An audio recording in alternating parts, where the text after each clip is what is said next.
मी विनंती करतो बंड्याजी सावंत किंवा विजय केनवडेकर आपल्यापैकी एक ती बॅग बाहेर घेऊन यावी. मला कोणाच्या बेडरूम मध्ये जायला आवडत नाही. करा, चला मग, चला चला.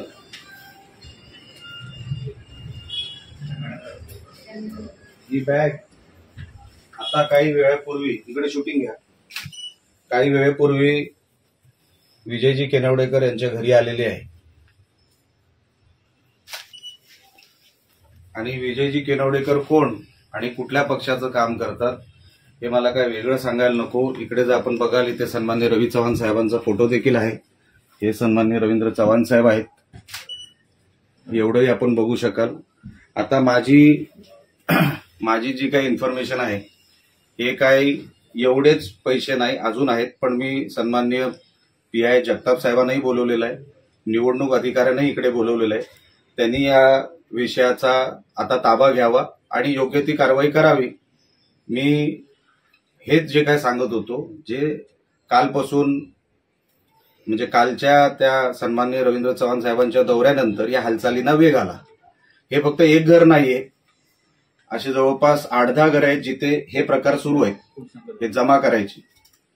या कोण, या नमस्कार, कोण आपण? मी श्रीदेवी माने. इकडे या माने साहेब, इकडे या.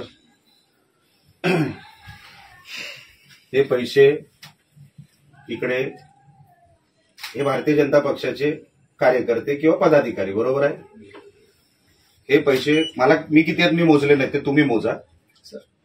माझा आरोप असा आहे की अजून पैसे आहेत ह्या घरामध्ये आणि हे फक्त एकच घर नाहीये, 8-10 घर आहेत जिथे सन्मान्य चव्हाण साहेब हे पैसे जमा करतायत मालवणमध्ये. तर त्यापैकी हे आहे. हे तर तुम्ही योग्य ती कारवाई करा. जगताप साहेब कुठे आहेत? सगळे पोस्ट आहेत ते आणि आरो साहेब पोस्ट. हा, मग त्यांना येऊ दे. मग मी त्यांना वेगळं कशाला पीक करू? त्यांना येऊ दे. हे फक्त तुम्हाला, आम्ही काय हात नाही, तुम्ही बघा.